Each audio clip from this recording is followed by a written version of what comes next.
Hello friends, I am Piyush Bhesaniya, maths teacher. Welcome to my YouTube channel.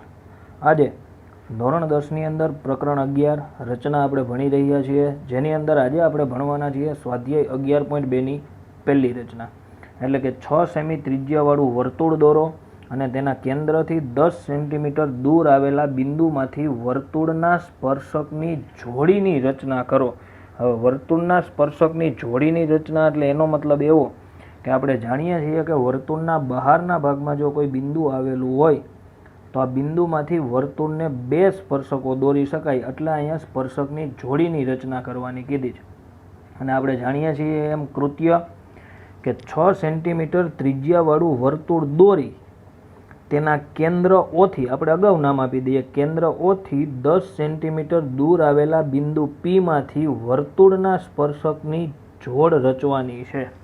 એટલે સૌ પ્રથમ આપણે 6 સેન્ટીમીટર ત્રિજ્યાવાળું વર્તુળ દોરીશું. હવે 6 સેન્ટીમીટર ત્રિજ્યા ફટાફટી માપ લેવું હોય તો કેવી રીતે લેવાય?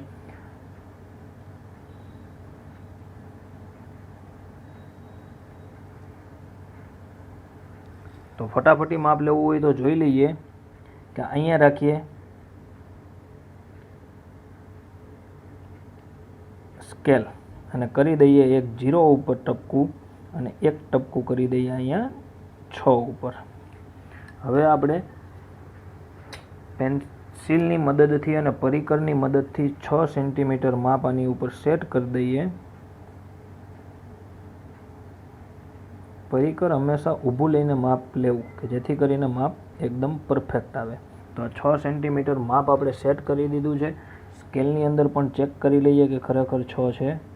તો આ પરફેક્ટ 6 માપ છે. તો 6 સેન્ટીમીટર ત્રિજ્યાવાળું આપણે પહેલાં સૌ પ્રથમ એક વર્તુળ દોરીશું.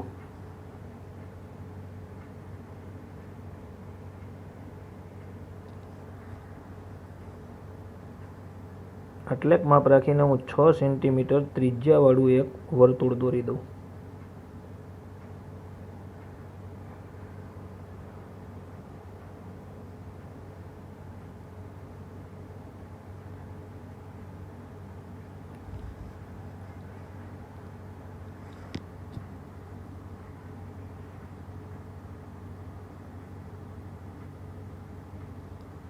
છ સેન્ટીમીટર ત્રિજ્યાવાળું વર્તુળ દોરી દીધું. આ પરિકરનો પોઈન્ટ આપણે જ્યાં ઉપાડશું એ બનશે આપણું કેન્દ્ર.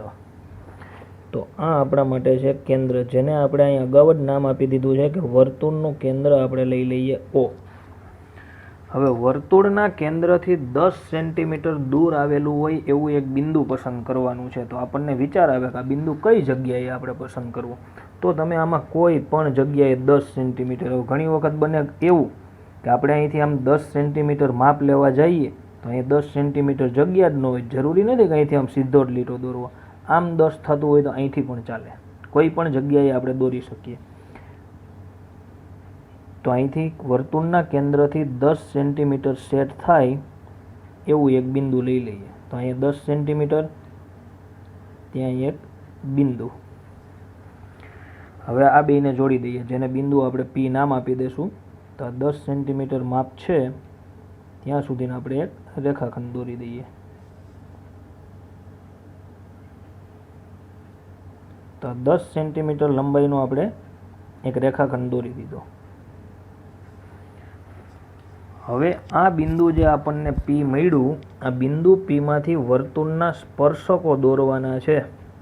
10મા ધોરણની સૌથી સહેલામાં સહેલી રચના આને કહેવાય. કેવી રીતે? તો ધ્યાનથી સમજજો, ખૂબ સરળ છે રચના. પરિકરની અંદર યોગ્ય અનુકૂળ ત્રિજ્યા લઈને, અનુકૂળ ત્રિજ્યા એટલે ખરેખર તમારે અનુકૂળ ત્રિજ્યા રાખવાની કેટલી કે આ રેખાખંડનું માપ જેટલું હોય એના અડધા કરતાં વધારે ત્રિજ્યા રાખવાની. તો આના અડધા કરતાં વધારે ત્રિજ્યા લઈએ એટલે આપણે વર્તુળ કરતાં સહેજ મોટી ત્રિજ્યા લઈએ. તો અડધા કરતાં વધારે ત્રિજ્યા લઈ ઓને કેન્દ્ર લઈ ઉપર નીચે એક ચાપ લગાવશું. એટલે ખરેખર આપણે કામ શું કરી રહ્યા છીએ કે આપણે OPનો લંબ દ્વિભાજક દોરી છીએ. તો OPનો લંબ દ્વિભાજક દોરવા માટે ઓને કેન્દ્ર લઈ અનુકૂળ ત્રિજ્યા લઈ ઉપર નીચે ચાપ. આવી જ રીતે Pને કેન્દ્ર લઈ એટલું ને એટલું ત્રિજ્યાનું માપ રાખવાનું છે. પરિકરનું માપ એટલું જ છે. Pને કેન્દ્ર લઈ એટલી જ ત્રિજ્યા લઈ ઉપર નીચે એક એક ચાપ. હવે આ બંને ચાપ જ્યાં છેદે છે ત્યાંથી ઉપરની સાઈડ અહીંયા બંને ચાપ છે, અહીંયા બંને ચાપ છે, આને જોડી દઈએ એટલે આપણને ઓપીનો લંબ દ્વિભાજક મળે. લંબ દ્વિભાજક એટલે ઓપીને લંબ હોય અને દ્વિભાજક એટલે ઓપીના બે સરખા ભાગ કરતો હોય, એને કહેવાય ઓપીનો લંબ દ્વિભાજક. હવે ઓપીનો લંબ દ્વિભાજક જે આપણે દોર્યો છે એ સાચો છે કે ખોટો એ ચેક કેવી રીતે કરી શકાય? તો અહીંથી ઓથી જે આ લંબ દ્વિભાજક મળ્યો એનું માપ 5 થવું જોઈએ. તમે જોઈ શકો છો કે પરફેક્ટ માપ 5 છે. તો એનો મિનિંગ એવો કે આપણે દોરેલો લંબ દ્વિભાજક એકદમ સાચો છે. અહીંયા આપણે લંબ દ્વિભાજકને એક નામ આપી દઈએ કે એનું મધ્ય બિંદુ જે આપણને મળ્યું એને કહી દઈશું આપણે એમ. હવે સ્પર્શકો દોરવા માટે એક સરળ રીત, લંબ દ્વિભાજક દોરતા તો આપણને આવડતો જ તો. હવે શું કે એમને કેન્દ્ર લઈ એટલે એમ ઉપર પરિકરનો પોઈન્ટ અને ઓ એમ જેટલી ત્રિજ્યા લઈ એટલે ઓ ઉપર પેન્સિલનો પોઈન્ટ, આટલું પરિકરની અંદર માપ સેટ કરી દેવાનું. અહીંયા પરિકરનો પોઈન્ટ છે, અહીંયા પેન્સિલનો પોઈન્ટ છે. આ માપ સેટ કરો અને તમારે એક વર્તુળ દોરવાનું છે. પણ વર્તુળ દોરતા પહેલાં તમે દોરેલો લંબ દ્વિભાજક સાચો છે કે ખોટો એ એક બીજી રીતથી નહીં ચેક કરી શકાય. આવી રીતે આમ પેન્સિલ ફેરવીને ચેક કરી લેવાનું, ખરેખર પી ઉપર બિંદુ આવ્યું તો હા આવ્યું, એટલે એનો મતલબ એમ કે આપણે દોરેલો લંબ દ્વિભાજક સાચો છે. અહીંથી આપણે દોરી દઈશું ફરી પાછું એક બીજું વર્તુળ.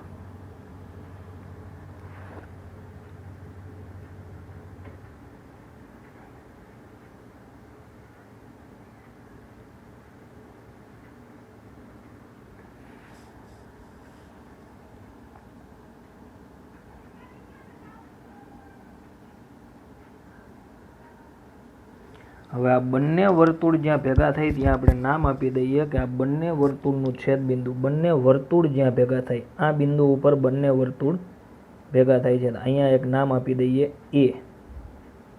અને આ બિંદુ ઉપર બંને વર્તુળ ભેગા થાય છે, અહીંયા નામ આપી દઈએ બી. બસ હવે પીએ અને પીબીને જોડી દો એટલે તમને મળી ગયા આ વર્તુળના સ્પર્શકો. આ પી અને આ બિંદુ એ, આને આપણે આમ જોડી દઈએ એટલે આપણને મળી જાય આ વર્તુળના સ્પર્શક. આવી જ રીતે અહીંથી જોડી દઈશું પી અને બીને. તો પી અને બીને જોડી દઈએ એટલે મળી જાય આપણને વર્તુળનો એક બીજો સ્પર્શક. તો પીએ અને પીબી એ માગેલ વર્તુળના બે સ્પર્શકો છે. આટલી સહેલી રચના છે. હવે આપણે આ રચનાના મુદ્દા લખવાના છીએ. તો રચનાના મુદ્દા લખવા માટે જે કામ આપણે સૌથી પહેલાં કર્યું છે એ પહેલાં આપણે લખતા જશું.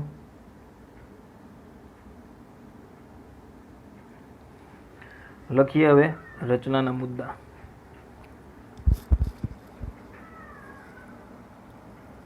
રચનાના મુદ્દા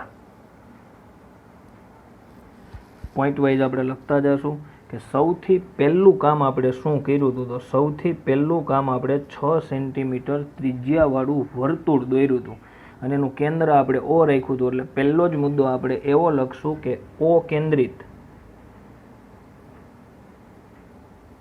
કેન્દ્રિત 6 સેન્ટીમીટર ત્રિજ્યાવાળું વર્તુળ આપણે દોર્યું છે એટલે લખવાનું કે દોર્યું. ત્યારબાદ નેક્સ્ટ પોઈન્ટ આપણે શું કામ કર્યું હતું કે આ ઓથી 10 સેન્ટીમીટર દૂર એક બિંદુ પી આપણે ત્યાં પસંદ કર્યું હતું. એટલે આપણે એવું લખશું બીજા પોઈન્ટની અંદર કે ઓપી બરાબર 10 સેન્ટીમીટર થાય તેવું બિંદુ પી વર્તુળના બહારના ભાગમાં પસંદ કર્યું. જેવું આપણે બિંદુ બી બહારના ભાગમાં પસંદ કર્યું હતું એવું જ આપણે કામ શું કર્યું કે ઓપીનો લંબ દ્વિભાજક દોરી એનું મધ્ય બિંદુ આપણે એમ મેળવ્યું હતું. તો ઓપીનો લંબ દ્વિભાજક દોરીને એનું મધ્ય બિંદુ એમ મેળવ્યું એના વિશેનો મુદ્દો લખી દઈએ કે ઓપીનો લંબ દ્વિભાજક દોરી તેનું મધ્ય બિંદુ કેપિટલ M મેળવ્યું. ત્યારબાદ આપણે આ વર્તુળ દોર્યું હતું, પણ આ વર્તુળ કેવી રીતે દોર્યું હતું તો એમાં આપણે ધ્યાન રાખ્યું હતું કે M ને કેન્દ્ર લઈ અને OM જેટલી ત્રિજ્યા લઈ. ઘણા લોકો મને એવું પૂછે કે સર કે M ને કેન્દ્ર લઈ અને MP જેટલી ત્રિજ્યા ચાલે? હા ચાલે. OM અને MP બંને ત્રિજ્યાઓ સમાન જ છે. M ને કેન્દ્ર લઈ OM જેટલી ત્રિજ્યા લઈને આપણે એક બીજું વર્તુળ દોર્યું હતું કે જે પહેલા વર્તુળને A અને B બિંદુમાં છેદે. તો આપણે આવો જ કંઈક મુદ્દો લખવાના છીએ કે M કેન્દ્ર લઈ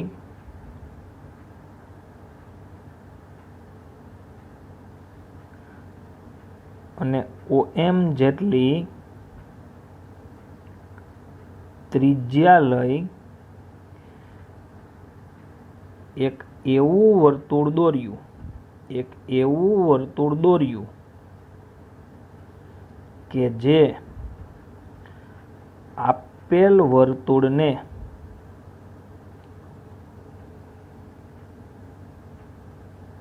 A અને B બિંદુમાં છેદે.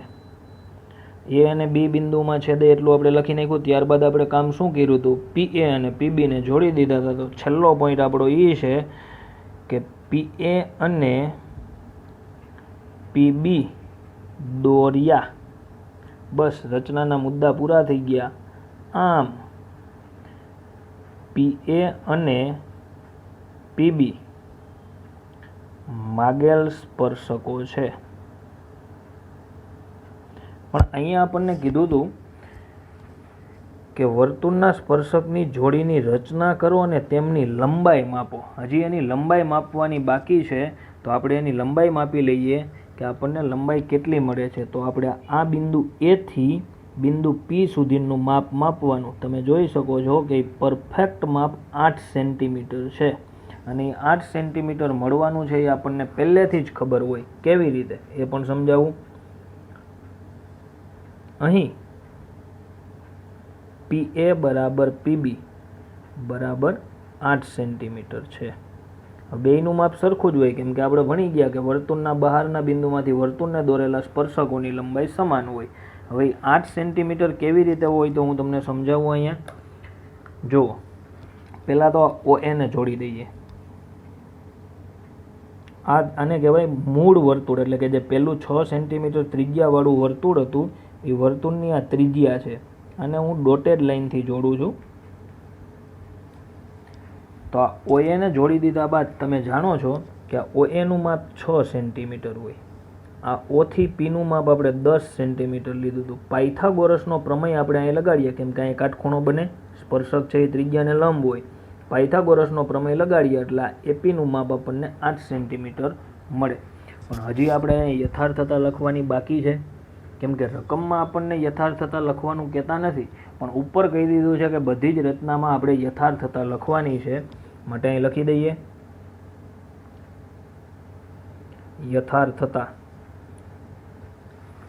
આમ તો યથાર્થતા જેમ આગળના સ્વાધ્યાયમાં બધી રચનામાં એક સમાન હતી, એવી જ રીતે આ પહેલી યથાર્થતા સમજી લ્યો એટલે મોસ્ટ ઓફમાં બધી એક સમાન જ આવશે.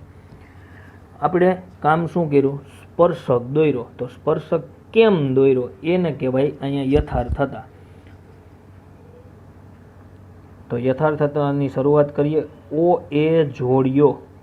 પહેલું કામ આપણે યથાર્થતા લખતા પહેલાં OA નું માપ જોડી દેવાનું. હવે ત્યાંથી આપણે શરૂઆત કરવાની છે. તમે જેવો આ OA જોડો તો આ વર્તુળ ઉપર ફોકસ કરો. આ એનો વ્યાસ છે, એટલે ઉપરનું અર્ધ વર્તુળ કહેવાય. આ OAP આટલું આ અર્ધ વર્તુળ કહેવાય. અને આ અર્ધ વર્તુળની અંદર જોવો આ ત્રિકોણ છે. આપણે 9મા ધોરણમાં ભણી ગયા કે અર્ધ વર્તુળની અંદર કોઈ ત્રિકોણ હોય તો એ ત્રિકોણમાં ખૂણો કેટલો બનતો હોય? અહીંયા 90નો ખૂણો બનતો હોય. બસ એવું જ આપણે કંઈક લખવાનું છે કે ખૂણો PAO એ અર્ધ વર્તુળમાં અંતર્ગત છે. અંતર્ગત છે એટલે અર્ધ વર્તુળની અંદર આવેલો છે. અને આપણે જાણીએ છીએ કે જો કોઈ ખૂણો અર્ધ વર્તુળમાં અંતર્ગત હોય તો એ ખૂણાનું માપ થાય PAO બરાબર 90 અંશ. જો આ ખૂણાનું માપ 90 હોય એટલે એનો મતલબ એવો કે આ OA અને AP પરસ્પર એકબીજાને લંબ હોય તો જ ખૂણો 90 હોય. હવે 90 છે એટલે એનો મિનિંગ એવો કે OA અને AP પરસ્પર લંબ થાય, માટે હું અહીં લખીશ કે તેથી OA લંબ AP. અહીં OA એ આપેલ વર્તુળની ત્રિજ્યા છે. આજે આપણને OA હતું એ OA કોણ છે? જે પહેલા વર્તુળ આપ્યું હતું એ વર્તુળની ત્રિજ્યા છે. જો આ ત્રિજ્યા હોય, આ રેખાખંડ એને લંબ હોય તો આપણે ભણી ગયા છીએ કે ત્રિજ્યાને લંબ હોય એને શું કહેવાય? સ્પર્શક. માટે આપણે અહીં લખી દઈશું કે તેથી AP એ વર્તુળનો સ્પર્શક છે. હવે તમે એમ કહેશો કે સર આ તો આપણે ખાલી AP ની વાત કરી, હવે આપણે વાત કરવી હોય આ PB ની તો શું કરવાનું? બસ આવી જ રીતે, એટલે આપણે અહીં ટૂંકમાં જ લખી દઈશું કે આવી જ રીતે PB પણ વર્તુળનો સ્પર્શક છે. તો આ હતી સૌથી સહેલી અને નાનીકડી એવી રચના નંબર 1 સ્વાધ્યાય 11.2 ની. મળીએ નેક્સ્ટ નવા વિડીયો લેક્ચરની અંદર એક નવી રચના સાથે.